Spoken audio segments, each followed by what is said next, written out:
This week, three candidates backed by New York City Mayor Zoran Mandami swept to an upset victory in New York's congressional primaries. At victory parties, audience chanted, "You're next," as House Leader Hakeem Jeffries appeared on the TV screen. And a Republican rep even commented, "Democrats have a Bolshevik revolution going on in their primaries." But the New York Times said the win cemented Mandami as, and I'm quoting, "the unquestioned political kingmaker of the nation's cultural and financial capital." And all three winners are from the DSA, the misnamed Democratic Socialists of America. So check out this headline in Politico. Republicans celebrate socialist wins in Democratic primaries. Many Republicans think it's a good development. They say it will make the midterms easier to win because Americans don't like socialists. But nobody, not the Times, not Politico, is going to show you what I'm going to tell you about in this video. It will help you make sense of what Mandami and his communists are really for and the truth about how they're being used and who is using them. I'm Barbara Boyd. I've spent decades now tracking how political movements are manufactured and deployed against nations that resist. Today, I'm going to first talk about the DSA's actual program. Then we'll talk about the dead communist writer whose ideas are being retooled right now by both the DSA and, get this, the Council on Foreign Relations. And finally, how the modern British financial empire has always used communists for its goals. But before we dig in, hit that like button right now and share this video. It increases our reach on YouTube. The economic platform, retransit, rent freezes, tax the billionaires, that's the DSA's sales pitch. But the man at the center of their real thinking is right there in their internal educational program. That's the name, Antonio Gramsci. And he's a communist, not a socialist. He proposed that only ruthless attacks on culture, not economic benefits for workers, will make revolution possible. Journalist Matt Taibbi found the clearest statement of what the DSA's real target is. One of the new DSA members of Congress, Darzilia Chevalier, was a member of the Columbia University Apartheid Disinvestment Group, i.e. disinvestment in Israel. The group that posted a since-deleted Instagram saying, "We are Westerners committed to the total eradication of Western civilization." Now, if you heard a candidate say that out loud, you'd think they'd lose in a landslide. So why did they win? Because the real work happened years before Election Day. The DSA has spent years building what they call a hegemonic counterculture in New York City, attacking men, the patriarchy, Christianity, the police, closed borders, and the idea that the American Revolution is anything other than a story of racist land theft. That attack has been everywhere since Barack Obama's presidency. It's been taught in the schools for 2 generations now. Taibbi describes the movement's base as largely young, media-savvy professionals, grad students with Instagram accounts, he calls them. Much of this city's minority and working population oppose them. One of the incumbents they beat was the chair of the House Hispanic Caucus, Representative Adriano Espaillat. The other, Dan Goldman, led the impeachment efforts against Donald Trump. They threw him out because he supports Israel. Just this month, the DSA published a platform that does away with the Constitution itself. It scraps the U.S. Senate, defunds the Department of War, grants amnesty to all immigrants, and replaces the president and the Supreme Court with bodies chosen by and subordinate to Congress. And they didn't win, as Taibbi points out, just because they caught the cultural attack wave Barack Obama set into motion. They won because sections of this nation's elites are enamored with them. And like communist movements throughout history, they have friends in high places who are using them for their own purposes. Now, you'd think that Karl Marx would be the DSA's patron saint, but instead it's Gramsci, a man who died in prison in 1937. And Gramsci's name is also in the opening sentence of the Council on Foreign Relations' new blueprint for what they're calling a post-Trump world.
devils gathered in their masses, just like witches at black masses. Evil minds that plot destruction, sorcerer of death's construction. In the fields of bodies burning, as the war machine keeps turning. Death and hatred to mankind, poisoning their brainwashed minds. Oh Lord, yeah.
Darkness world stops turning,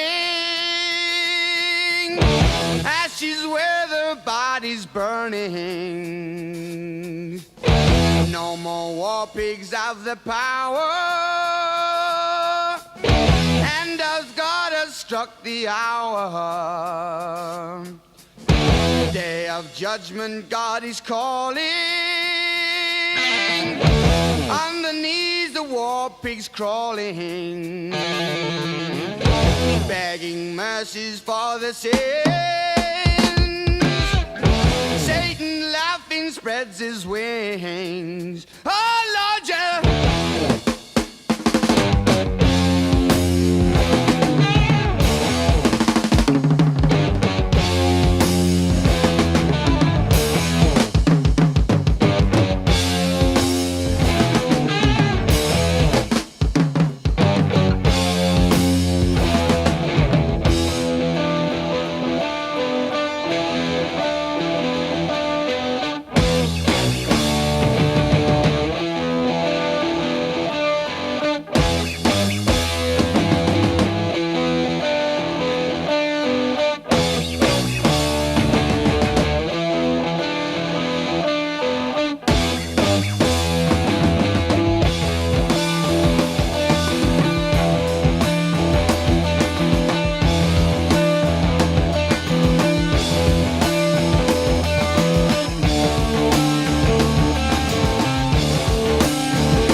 1926, Antonio Gramsci, the General Secretary of the Italian Communist Party, was arrested by Mussolini's fascist government and sentenced to 20 years in prison. Sick, shunned by the Soviets, by any reasonable expectation, he should have died in that cell, forgotten. He didn't. He survived 11 years and produced 33 handwritten notebooks, over 2,000 pages, that revived Marxist theory after the Russian model failed to spark additional revolutions.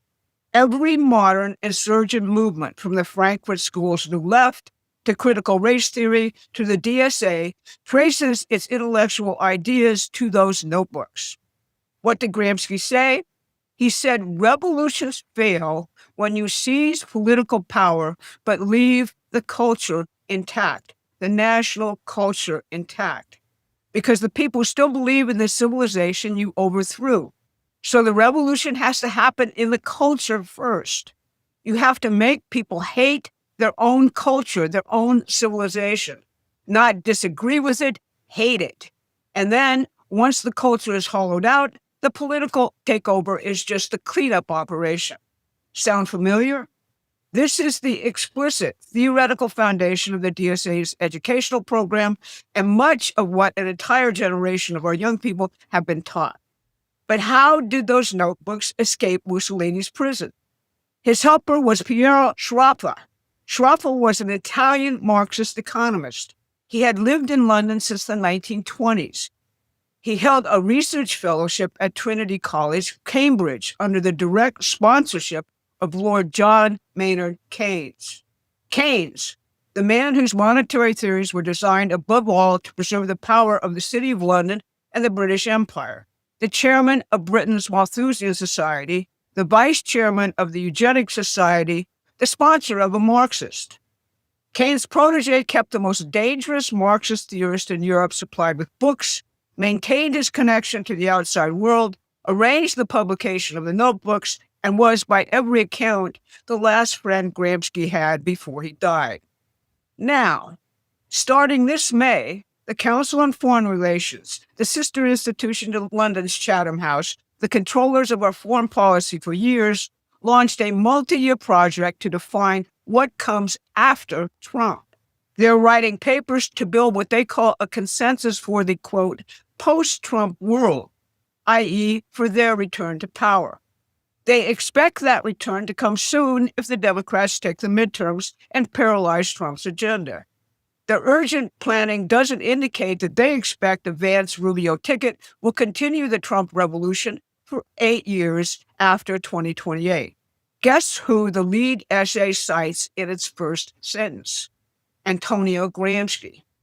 CFR senior fellow Charles Kupchan opens his essay with Gramsci's most famous line, written from prison in 1930, about a world where the old order is dying and the new cannot yet be born, and, quote, a great variety of morbid symptoms appear.